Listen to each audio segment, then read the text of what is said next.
Dari Utsman ibn Affan berkata, aku mendengar Nabi SAW bersabda, sesiapa yang membaca Bismillahilladzi la yadurru ma'asmihi syai'un fil ardi wala fis sama' wa huwas sami'ul alim, yang bermaksud dengan nama Allah yang dengan namanya tidak ada sesuatu pun yang dapat memberikan kemudaratan di bumi maupun di langit. Dialah yang maha mendengar lagi maha mengetahui. Sebanyak 3 kali, maka dia tidak akan ditimpa bala yang datang secara tiba-tiba sehingga subuh. Dan barang siapa yang membacanya ketika subuh sebanyak 3 kali, maka dia tidak akan ditimpa bala secara tiba-tiba sehingga petang, iaitu malam. Hadis rawahu Abu Dawud menurut Syekh Syu'ib Al-Arnud. Hadis ini adalah hasan. Assalamualaikum warahmatullahi wabarakatuh dan salam sejahtera buat semua para pelajar yang sedang mengikuti tuition online Perlis Mengaji pada pagi ini. Baik, program ini telah dikuasakan oleh Majlis Agama Islam Negeri Perlis, Jabatan Agama Islam Negeri Perlis, dengan kerjasama Kerajaan Negeri Perlis dan Jabatan Pendidikan Negeri Perlis. Terima kasih di atas peluang dan ruang yang telah diberikan kepada cikgu pada pagi ini untuk meneruskan slot ekonomi.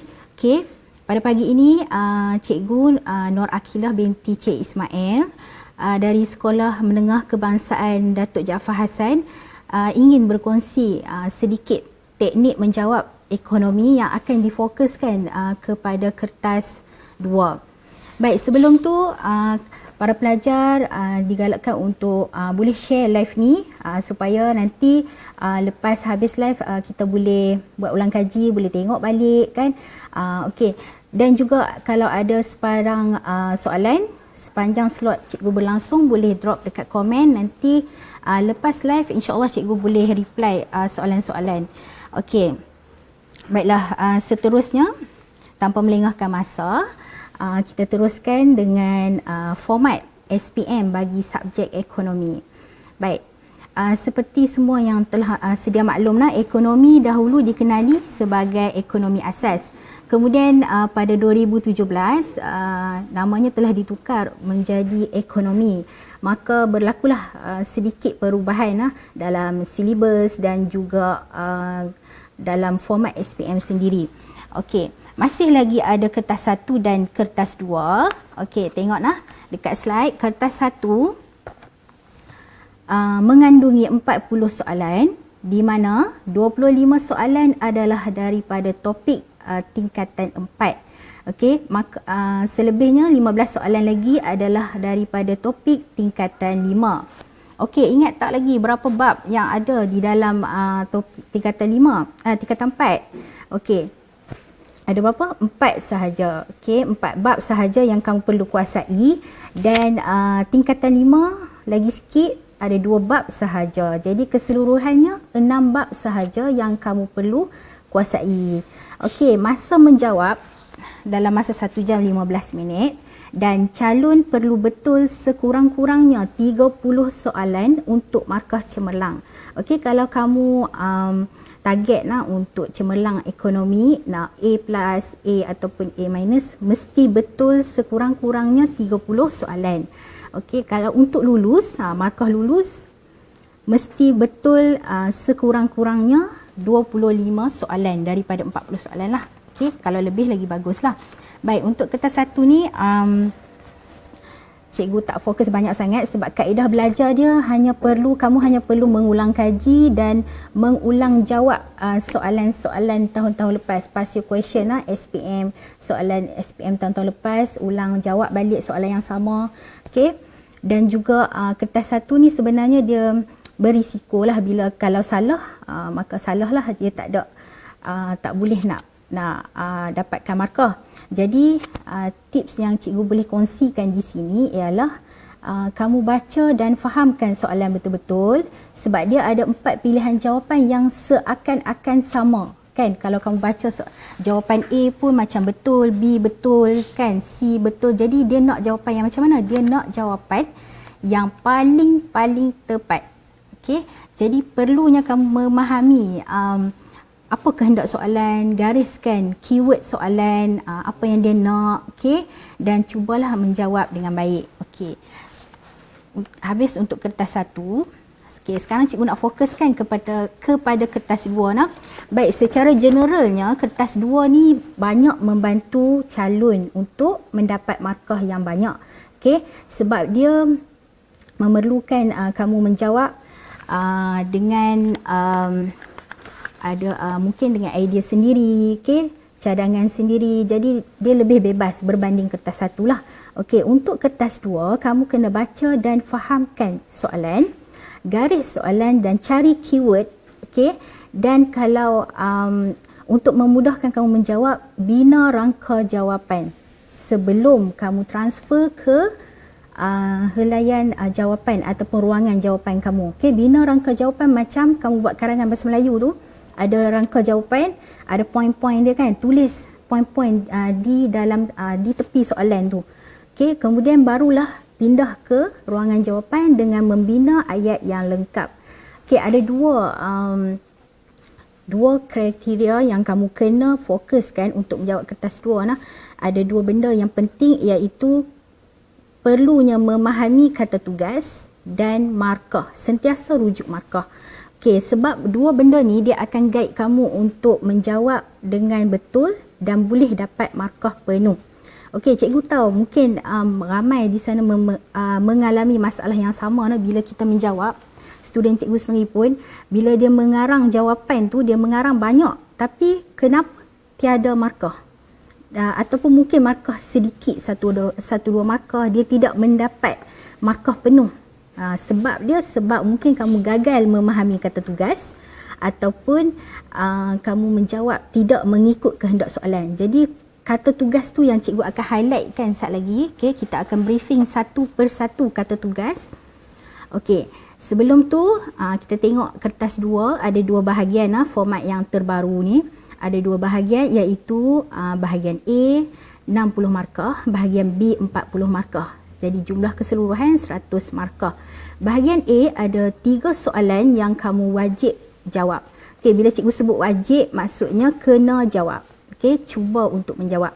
Terdiri daripada soalan 1, 2 dan 3, dan setiap soalan ada 20 markah. Dan ada 4 pecahan bagi setiap soalan. Okey, 1 ABCD, 2 ABCD. Okey, itu pecahan dia lah.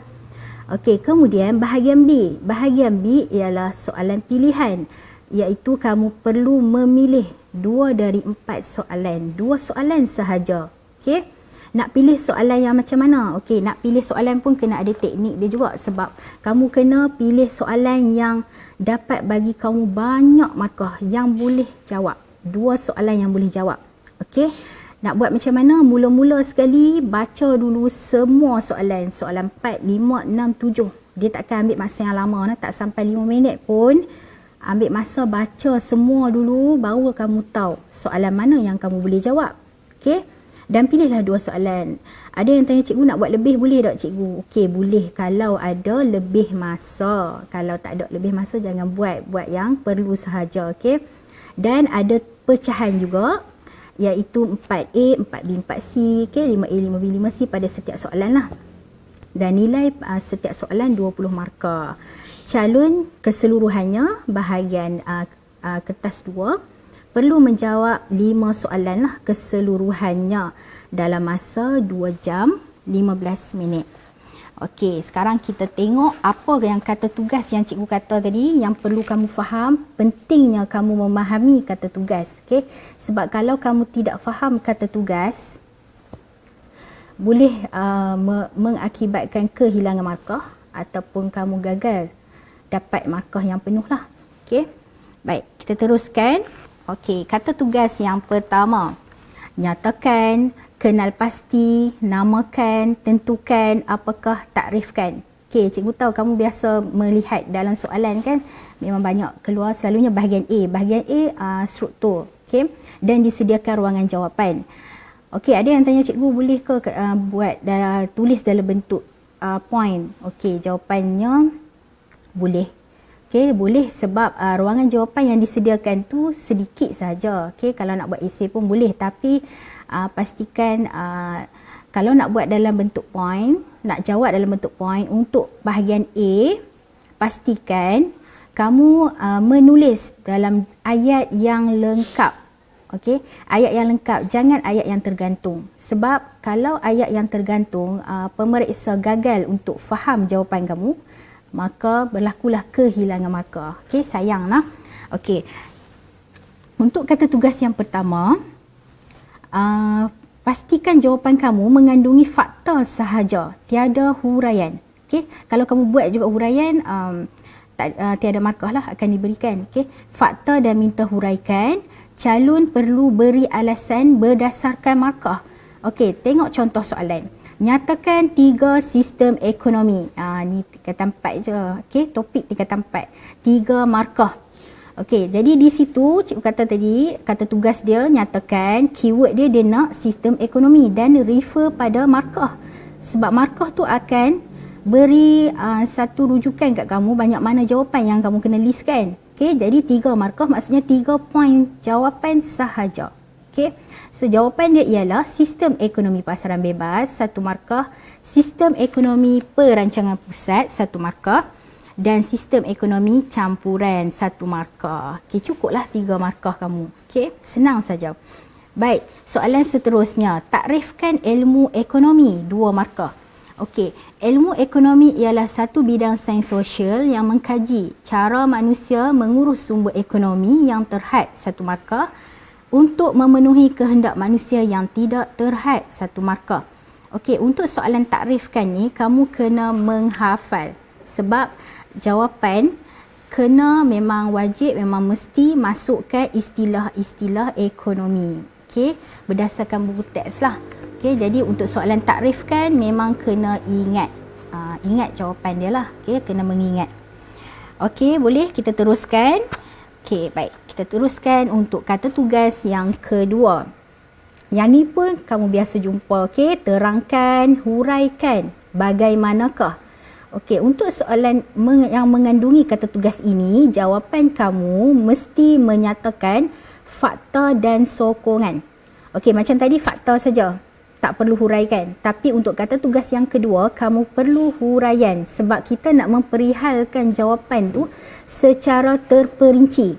Okey, dan juga jawapan kamu boleh memberi penerangan tentang cara atau langkah. Boleh juga dijadikan sebagai huraian. Okey, jadi pastikan untuk kata tugas ni jawapan kamu perlu ada fakta dan huraian. Okey, barulah kamu akan dapat markah penuh. Kalau kata cikgu saya terlupa nak huraikan, okey, kamu akan dapat markah fakta sahaja. Itu yang cikgu kata, kalau kamu tak faham kata tugas, kamu akan kehilangan markah lah. Bukannya dapat kosong, tapi tak cukup markah. Sayanglah. Okey. Okey, kita teruskan lagi untuk kata tugas yang ketiga. Okey, ada contoh soalan kata tugas yang kedua nak. Okey, kita tengok contoh soalan. Terangkan 2 input dalam proses pengeluaran jangka pendek. Okey, ini ialah soalan SPM tahun 2018 ya. 4 markah. Okey, nampak nak jawapan, contoh jawapan. Perlu menyatakan fakta, iaitu fakta dia ialah input tetap 1 markah dan huraikan berdasarkan fakta tersebut. Okey, kuantiti input tetap atau tidak berubah pada sebarang perubahan output 1 markah. Input wujud walaupun output sifar 1 markah. Dan contoh mesin bangunan kilang ataupun tanah 1 markah. Salah satu je lah contoh ni. Okey, kamu tengok markah dia adalah 4 markah. Jadi 4 markah tu dia akan, kita boleh agak berapa banyak fakta dan huraian yang kita perlu buat. Okey, kalau 4 markah maksudnya kamu kena sediakan 2 fakta dan 2 huraian. Kalau 6 markah, 3 fakta, 3 huraian. Kalau 8 markah, 4 fakta, 4 huraian. Okey. Jadi kamu boleh agak lah jawapan dia Baik, faktor yang kedua, input berubah satu markah. Okey, huraiannya kuantiti input berubah mengikut tingkat output satu markah. Input tidak wujud pada tingkat output sifar satu markah dan contoh bahan mentah ataupun buruh satu markah. Okey, sebenarnya jawapan yang cikgu beri ni lebih daripada 4 markah, tapi maksimum yang kamu perlu jawab ialah 4 markah sahaja. Okey.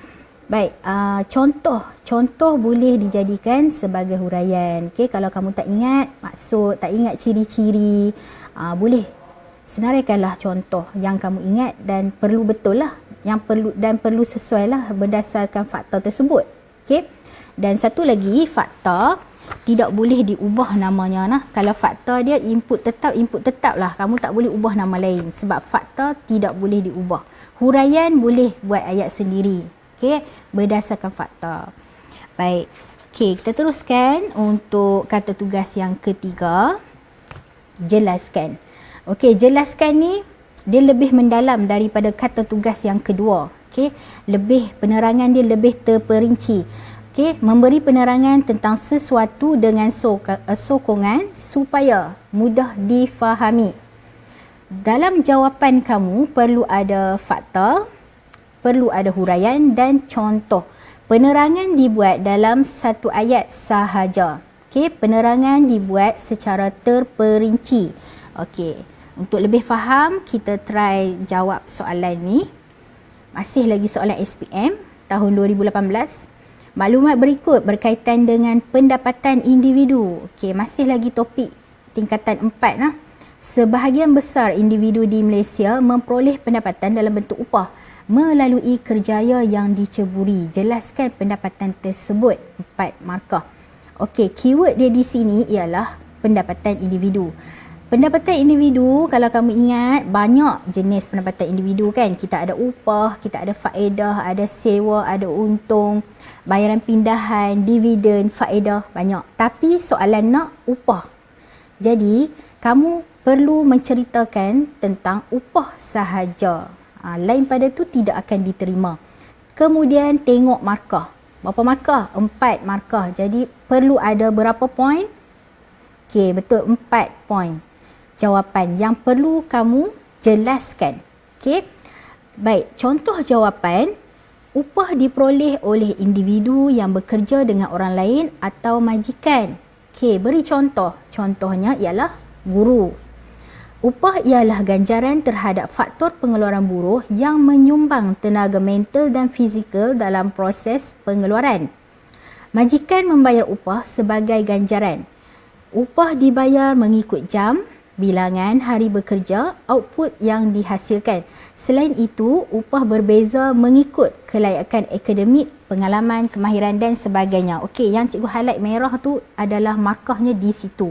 Okey, kalau kamu tengok lebih lah poin yang diberikan lebih. So, maksimum markah ialah 4 markah. Okey, boleh setakat ni? Okey, jom kita teruskan lagi. Untuk kata tugas yang keempat. Okey, kata tugas yang keempat ni pun memang sentiasa ada dalam soalan SPM, okey, iaitu perbezaan. Untuk kata tugas perbezaan, kamu boleh memilih untuk menjawab dalam bentuk esei ataupun jadual. Okey, kalau kamu memilih untuk menjawab dalam bentuk esei, pastikan jawapan kamu ditulis dalam satu perenggan dan mengandungi satu perbezaan. Dan mesti menggunakan penanda wacana yang menunjukkan perbezaan. Contohnya tetapi, manakala ataupun sebaliknya. Okey. Okey, kalau ada student cikgu pun tanya, kalau terlupa nak letak manakala tetapi sebaliknya macam mana? Okey, jawapan dia kamu akan kehilangan markah sebab kita tak nampak perbezaan dekat situ. Okay. So risiko dia di situlah. Jadi make sure jangan careless. Masukkan penanda wacana kalau kamu nak jawab dalam bentuk esei. Okey. Cara yang kedua, okey, kalau asa cara yang pertama kamu tidak selesa, kamu boleh gunakan cara kedua iaitu dengan menggunakan jadual. Jadual perbezaan mesti ditulis dalam ayat yang lengkap. Okey, macam cikgu jelaskan tadi. Setiap jawapan kamu mesti dalam ayat yang lengkap supaya pemeriksa faham berlakunya perbezaan dekat situ. Okey, buat dalam bentuk jadual sahaja. Okey, kita tengok contoh soalan. Jelaskan perbezaan antara faktor pengeluaran buruh dan usahawan 4 markah. Okey, keyword dia apa? Dia nak apa? Dia nak perbezaan antara buruh dan usahawan. Okey, tengok markah. Markah macam cikgu kata tadi, markah yang akan guide kamu. Berapa poin yang kamu akan jawab. Okey, kalau 4 markah maksudnya kamu kena senaraikan 2 perbezaan. Kalau 6 markah, 3 perbezaan. Kalau 8 markah, 4 perbezaan. Okey, jadi macam tu cara nak agak berapa banyak jawapan yang kamu kena tulis. Okey, kita tengok contoh jawapan dalam bentuk esei.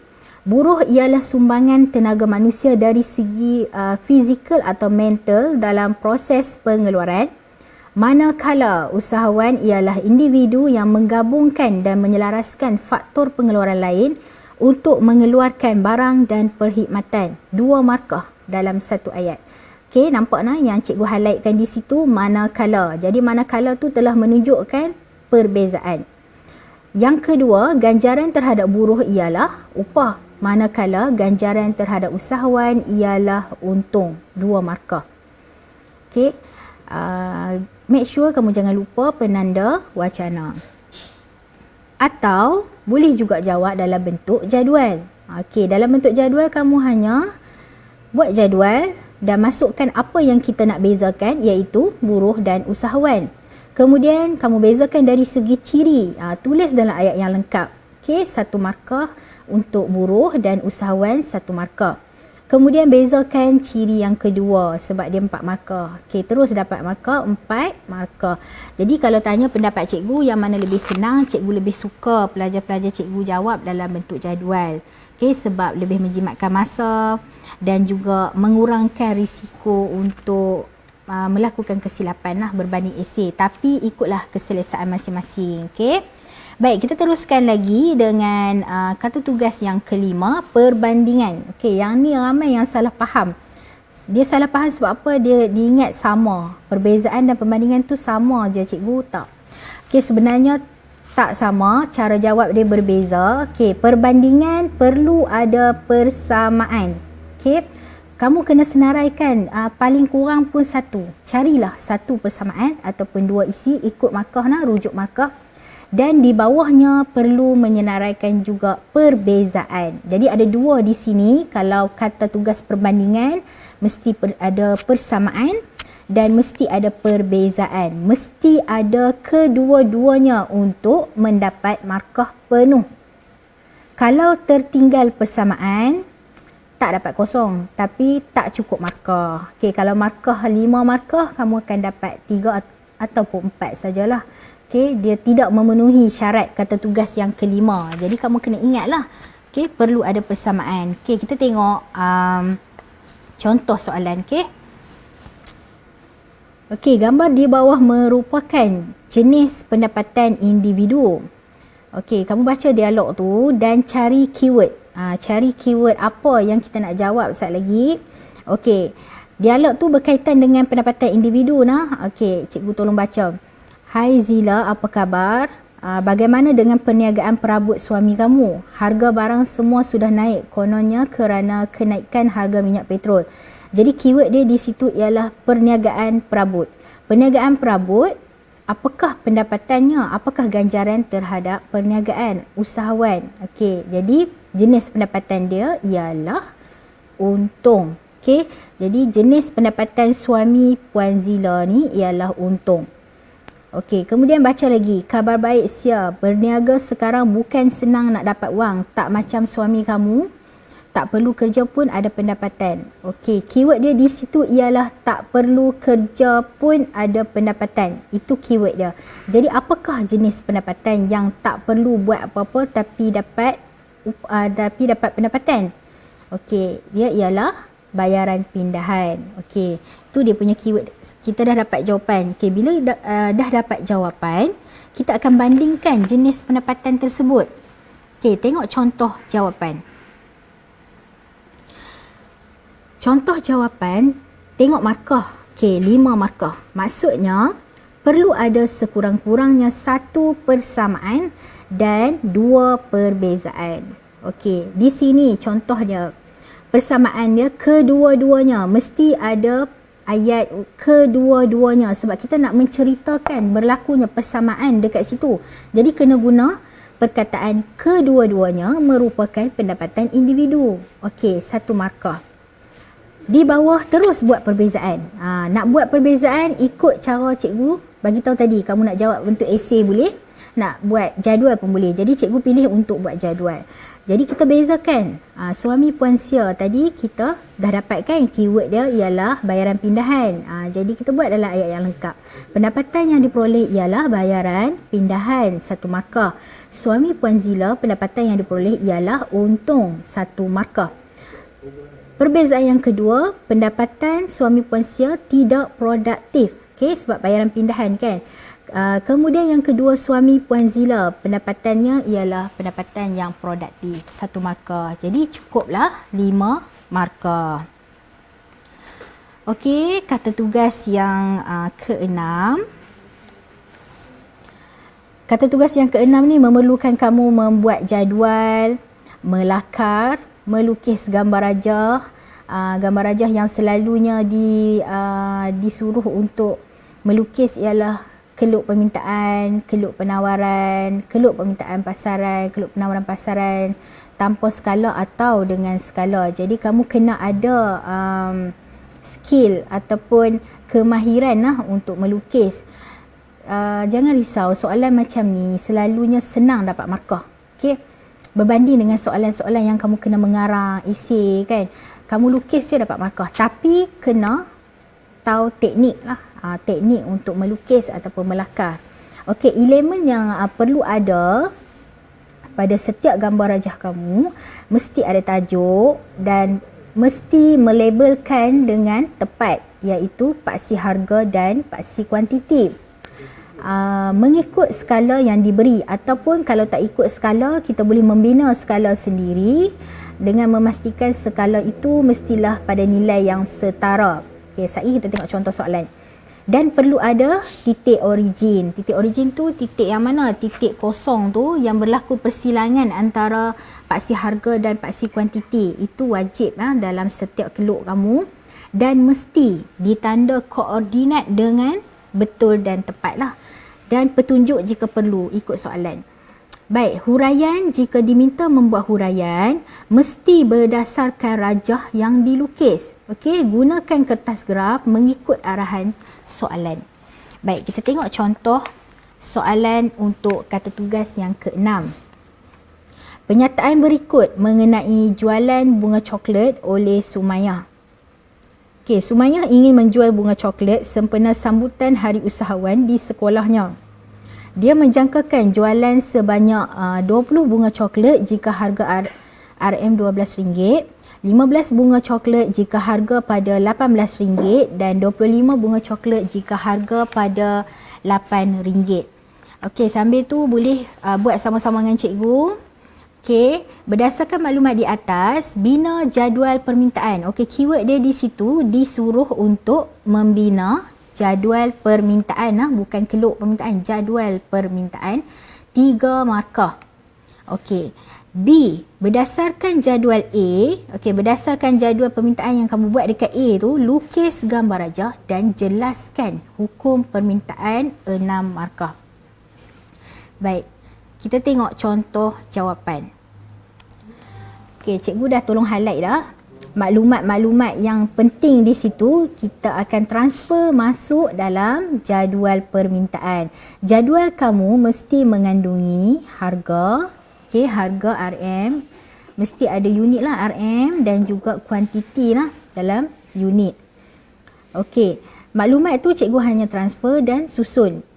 Ikut turutan harga. Harga RM8, kuantiti 25 unit. Ambil je daripada soalan tu. Harga RM12, kuantiti 20 unit. Harga RM18, kuantiti 15 unit. Padanan harga dan kuantiti mesti tepat. Okey. Baik, B. Lukiskan keluk permintaan dan terangkan hukum permintaan berdasarkan keluk tersebut. Okey. Keluk yang dilukiskan ni mengandungi harga, okey, paksi harga RM, titik origin yang kosong ni, okey, dan kuantiti diminta dalam unit. Baik, skala dalam soalan ni dia tidak diberikan skala, maksudnya tidak ditetapkan skala berapa, tapi kamu kena bina skala sendiri dan skala kamu mesti nilai yang setara. Okey, nilai yang setara tu apa maksud dia? Okey, kita tengok balik jadual. Kita tengok harga dulu. Okey, harga paling kecil nilai dia RM8, paling besar RM18. Jadi skala kamu mesti make sure, kena pastikan ada 8 sehingga 18. Okey, jadi cikgu gunakan nilai gandaan 5. Jadi bila kamu nak membina paksi kamu, kena guna gandaan 5 lah. 5, 10, 15, 20. Itu maksud dia nilai yang setara. Dia tak boleh 5, 12, 18, tak setara. Okey, kalau kamu nak guna gandaan 4, boleh 4, 8, 12, 16. Okey, nak guna gandaan 2, boleh 2, 4, 6, 8. Jadi besarlah keluk kamu tu. Okey. Okey, itu contoh. Kemudian kuantiti pun sama. Okey, tengok kuantiti. Paling kecil 15 unit, paling besar 25 unit. Jadi pastikan skala kamu ada nombor-nombor tersebut. Okey, cikgu guna skala 5. Jadi gandaan 5 lah yang cikgu gunakan di sini. Kamu nak guna gandaan 4, boleh. Gunalah gandaan 4 asalkan nilai yang setara. Kemudian plot titik. Plot titik berdasarkan jadual tadilah. Padanan harga dan kuantiti tu. Okey. Kemudian selepas dah plot titik, kita gariskan, kita sambungkan titik-titik tersebut dan kita labelkan sebagai D untuk keluk permintaan. Wajib labelkan dia. Kalau keluk penawaran, kita labelkan sebagai keluk S. Okey, kena ingat. Maka terbentuklah keluk permintaan yang lengkap. Okey, tengok markah tadi kan, markah dia cakap 6 markah. Okey, 6 markah. 6 markah di sini, 4 markah untuk keluk yang lengkap. Okey. Jadi kamu boleh agak berapa penerangan yang kamu nak kena terangkan. Maksudnya lagi 2 penerangan sahaja. Nak buat lebih boleh, tak ada masalah. Okey, berdasarkan rajah di atas, hukum permintaan ialah apabila harga meningkat, kuantiti diminta jatuh 1 markah. Atau sebaliknya. Sebaliknya tu terbalikkanlah, harga menurun, kuantiti diminta meningkat. Salah satu saja nah.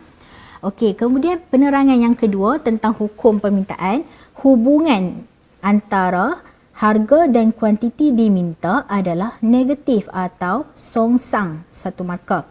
Contoh, okey, contoh pun boleh, tapi mesti berdasarkan keluk yang kamu lukislah. Okey. Contoh, apabila harga meningkat daripada RM12 ke RM18, kuantiti diminta jatuh daripada 20 unit ke 18 unit. Okey, jadi maka lengkaplah jawapan kamu. Maksimum 6 markah. Okey. Okey, kita teruskan lagi untuk kata tugas yang seterusnya, iaitu kata tugas yang ketujuh. Kata tugas yang ketujuh ni dia menggunakan bahan rangsangan ataupun yang kita sebut sebagai stimulus. Okey, bahan rangsangan yang sering digunakan dalam soalan SPM, dia boleh bagi dalam bentuk pernyataan. Okey, tadi ada contoh dah, jadual, rajah, situasi ataupun dialog, keratan akhbar, iklan, keluk, gambar dan lain-lain bahan rangsangan lah. Okey, jawapan kamu mesti menggunakan bahan rangsangan yang diberi. Kamu tak boleh buat selain daripada bahan rangsangan yang diberi. Okey, jawapan mesti daripada bahan rangsangan. Kita tengok contoh soalan untuk kata tugas yang ketujuh. Baik, perbualan di bawah menunjukkan masalah ekonomi yang dihadapi oleh sesebuah keluarga. Okey, baca sama-sama. Mak, boleh belikan Fatin kasut baru dan baju baru untuk menyambut hari raya. Okey, mak dia cakap, mak tidak ada wang yang mencukupi untuk membeli kedua-dua barang itu. Mak belikan Fatin kasut baru dahulu. Okey, soalan. Terangkan cara penyelesaian masalah ekonomi oleh keluarga tersebut. Okey, untuk masalah ekonomi ni, bab 1 tingkatan 4, sebuah keluarga tu ialah unit ekonominya ialah isi rumah. Jadi kamu kena jawab masalah ekonomi yang dihadapi oleh isi rumah tersebut. Okey, tengok kata tugas dia. Kata tugas dia terangkan. Okey, ingat tak? Terangkan tadi, kata tugas yang kedua perlu ada fakta dan huraian. Okey, dalam jawapan kamu. Tengok markah, 5 markah. Jadi kamu kena senaraikan 5 poin lah untuk dapat markah. Okey, kita tengok jawapan. Masalah ekonomi yang dihadapi oleh isi rumah. Okey, fakta dia di situ. Kekurangan, 1 markah untuk fakta. Huraikan dia. Okey, isi rumah kekurangan wang ataupun pendapatan, 1 markah. Pilihan, itu adalah fakta yang kedua, 1 markah. Huraikan, isi rumah perlu membuat pilihan untuk memaksimumkan kepuasan, 1 markah. Ataupun kamu boleh ambil terus daripada bahan rangsangan tadi. Okey, dalam bahan rangsangan tadi, Mak Fatin tu dah pilih dah dia nak beli apa. Dia nak beli kasut baharu. Okey, jadi masukkan sebagai jawapan kamu. Ibunya telah memilih membeli kasut dahulu, 1 markah pun boleh diterima sebagai jawapan. Okey. Dan fakta yang ketiga ialah kos lepas, 1 markah. Kos lepas ialah barang kedua terbaik yang terpaksa dilepaskan, 1 markah. Atau berikan contoh berdasarkan bahan rangsangan tadi.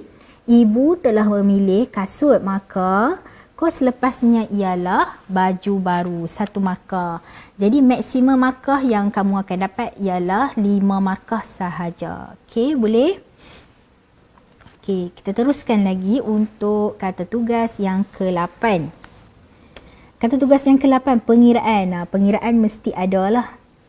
Bahagian A ataupun bahagian B, kertas 1 pun ada pengiraan. Jadi sebenarnya mungkin ramai yang takut bila tengok soalan dia suruh kira, dia dah takut. Sebenarnya pengiraan ni tak perlu takut, kamu hanya perlu menghafal rumus.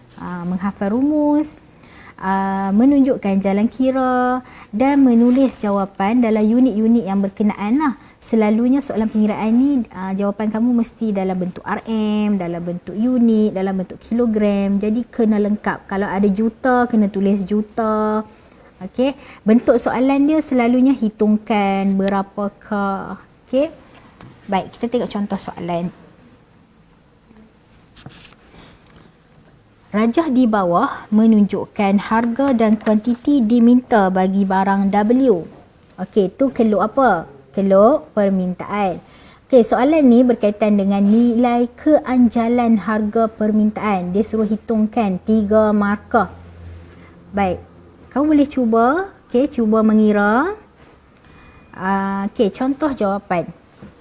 Pertama sekali mesti tulis rumus. Rumus di situ melayakkan kamu dapat 1 markah. Jadi kena ingatlah rumus. Nampak tak? Kalau tak tulis rumus sayang lah, hilang markah tu. Okey. Rumus untuk keanjalan harga permintaan. Ingat tak? Sama dengan Q1 tolak Q0 darab bahagi Q0 darab 100 bahagi P1 tolak P0 bahagi P0 darab 100. Okey, apa dia Q1 Q0 ni? Baik, kita tengok soalan. P1 P0. P0 adalah harga asal. Okey, kamu tengok soalan, tengok sebelum dia turun tu ialah harga asal. Harga asal kita akan labelkan dia sebagai P0. Okey, kemudian harga berlakunya penurunan harga. Apabila berlaku penurunan harga, maka kita akan dapat harga yang baru. Harga yang baru di situ ialah RM2. Kita label sebagai P1. Okey. Kuantiti asal. Kuantiti asal automatik dia akan ikut harga asal. Okey, harga asal kamu tengok titik-titik tu, harga asal RM5. Kita ke kuantiti, pasti kuantiti 10 unit. Maka 10 unit tu ialah kuantiti asal, Q0. Okey. Manakala kuantiti baru, dia akan ikut harga baru. Harga baru dekat situ RM2. Okey, RM2 kita ke paksi kuantiti, kamu akan jumpa 14 unit. Okey, 14 unit tu ialah kuantiti baru. kita akan label dia sebagai Q1. Okey. Lebih baik kamu keluarkan semua maklumat tu, macam cikgu senarai kat bawah tu, P0, P1, Q0, Q1, kemudian masukkan saja dalam rumus yang kamu dah tulis. Okey, bila dah masukkan dalam rumus, tekan saja kalkulator kamu, maka jawapannya ialah 0.67. Jawapan kamu mesti akan dapat negatif, tetapi tanda negatif tu kita abaikan dan kita akan baca dia sebagai 0.67 sahaja. Sebab apa negatif? Sebab hubungan antara harga dan kuantiti diminta kan tadi hubungan dia adalah negatif, songsang. Jadi sebab itulah jawapan kamu negatif. Tapi kita kita akan abaikan, tak tulis pun tak apa negatif tu. Baik. Jadi dapatlah markah penuh, 3 markah. Okey, kita teruskan. Untuk kata tugas yang terakhir, yang terakhir dah, soalan esei. Okey, soalan esei untuk soalan 4, 5, 6 dan 7 mengandungi semua gabungan kata tugas yang cikgu cerita tadi, daripada kata tugas 1 sampai kata tugas yang ke-8. Jadi dalam soalan esei kamu ada semua. Okey, dia akan gabungkan. Ingat, untuk soalan esei bahagian B kena pilih 2 soalan sahaja. Jawapan kamu mesti dalam bentuk esei. Esei di sini bukan bermakna kamu kena mengarang macam esei bahasa Melayu. Cukup sekadar pendahuluan, masuk pendahuluan sedikit dan terus masuk kepada poin-poin yang kamu nak cerita. Okey, tapi mestilah dalam ayat yang lengkap dan kita buat penutup, kesimpulan, kesimpulan ataupun kesannya, macam tu sahaja esei. Buat dalam bentuk perenggan lah untuk menampakkan dia esei. Okey, gabungan topik tingkatan 4 dan 5 mengandungi soalan KBAT, kemahiran berfikir aras tinggi, yang memerlukan kamu berfikir untuk menyelesaikan isu dan boleh mencadangkan tindakan-tindakan yang sewajarnya ikut soalan dan memerlukan kamu mengaplikasikan kemahiran yang ada dan kamu mesti berupaya untuk menghurai yang dengan lebih mendalam. Okey, sebenarnya soalan esei ni dia lebih mudah sebenarnya kalau bagi cikgu, lebih mudah daripada bahagian A. Sebab bahagian A memerlukan kamu mengingat, menghafal jawapan banyak dalam buku teks. Bahagian A kamu kena kuasai buku teks. Okey. Tapi bahagian B ni dia lebih bebas. Jawapan kamu lebih bebas mengikut idea kamu, mengikut common sense kamu. Okey, pengetahuan yang kamu ada. Sebab asalkan jawapan itu logik, dia akan diterima sebagai jawapan. Tapi mesti ikut soalan lah. Tidak terkeluar daripada skop soalan yang akan ditanyakan. Okey, tapi dia lebih bebas. Kamu bebas mengutarakan cadangan, bebas untuk menilai kesan buruk, kesan baik. Okey, itu bahagian B. Okey. Jadi jangan risau untuk soalan esei. Sebenarnya soalan esei ni lebih mudah sebenarnya. Okey. Baik, kita cuba tengok contoh soalan untuk soalan esei. Okey, ni soalan SPM lah. Soalan SPM 2018. Maklumat berikut berkaitan dengan pendapatan individu. Okey, sebahagian besar individu di Malaysia memperoleh pendapatan dalam bentuk upah melalui kerjaya yang diceburi. Mengapakah berlakunya senario sedemikian? Keyword dia di situ ialah senario. Senario tu dia nak tanya mengapa berlaku keadaan tersebut. Keadaannya sebahagian besar individu di Malaysia memperoleh pendapatan dalam bentuk upah. Kenapa berlakunya senario sedemikian? 7 markah. Okey. Jadi kamu kena terangkan, huraikan kenapa individu lebih suka bekerja dengan orang lain. Jadi kelebihan bekerja dengan orang lain sebenarnya. Okey. Jadi kita tengok contoh jawapan. Senario sedemikian terjadi kerana sebahagian besar individu di Malaysia bekerja dengan orang lain. 1 markah. Kerana pendapatan lebih terjamin atau berisiko rendah. Okey, 1 markah. Dan pendapatan tidak dipengaruhi oleh ekonomi atau keuangan majikan. 1 markah. Selain itu, pendapatan ini juga lebih terjamin selepas bersara. 1 markah. Mereka akan mendapat ganjaran dalam bentuk pencen. Okey, selain mendapat dalam bentuk upah, pekerja juga akan mendapat insentif lain. Beri contoh seperti bonus 1 markah dan faedah sampingan yang lain yang ditawarkan oleh majikan seperti rawatan perubatan percuma, tempat tinggal dan sebagainya.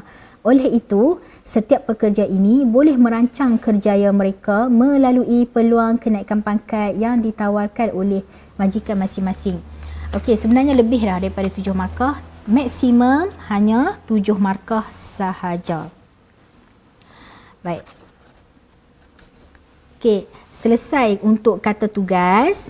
Seterusnya ada sedikit tips menjawab dan kaedah belajar yang cikgu nak kongsikan bersama kamu semua. Kaedah belajar untuk bahagian A nah. Ni kesimpulan dah. Okey, kesimpulannya bahagian A kertas 2 memfokuskan soalan keseluruhannya. Kamu perlu banyak mengingati, menghafal, memahami aplikasi dan berupaya menyelesaikan situasi biasa dan baharu. Semua topik adalah daripada tingkatan 4 dan 5. Kamu kena fokus kepada mengingati konsep, mengingati istilah, ingat ciri-ciri, ingat faktor dan juga ingat rumus. Okey, memahami dan membuat jadual. Boleh melukis rajah yang lengkap, tepat dan betul. Pembentukan keluk tepat dan betul. Membuat pengiraan dengan tepat dan betul. Itulah bahagian A yang kamu kena kuasai untuk mendapatkan markah yang baik. Okey. Seterusnya, bahagian B secara keseluruhannya kamu mesti memahami, memerlukan kemahiran untuk memahami, menyelesaikan situasi biasa dan baharu, berupaya untuk menganalisis, membanding beza, boleh menilai kesan baik, kesan buruk, boleh beri alasan, boleh buat rumusan yang baik dan mampu untuk membuat pengiraan ataupun kuantitatif. Okey, cara tulis dia dalam bentuk esei. Okey, maka berakhirlah slot cikgu pada hari ini untuk teknik menjawab ekonomi. Sebelum tu, cikgu ingin kongsikan sedikit satu kata-kata motivasi, iaitu jangan pernah takut untuk gagal, tapi takutlah jika tak mahu mencuba dan berusaha. Maksudnya, kamu kena berusaha untuk mendapatkan keputusan yang baik. Baik, cikgu ingin mengucapkan terima kasih kepada semua pelajar yang mengikuti live cikgu daripada mula sampai akhir, dan cikgu doakan kamu semua boleh menjawab soalan SPM pada tahun hadapan dengan baik dan boleh mengaplikasikan teknik-teknik yang cikgu dah kongsikan bersama kamu. InsyaAllah semuanya akan mendapat keputusan yang cemerlang dalam ekonomi SPM. Baik, stay at home. Terima kasih kepada semua frontliner dan juga jaga diri kamu. Sekian, terima kasih. Assalamualaikum warahmatullahi wabarakatuh.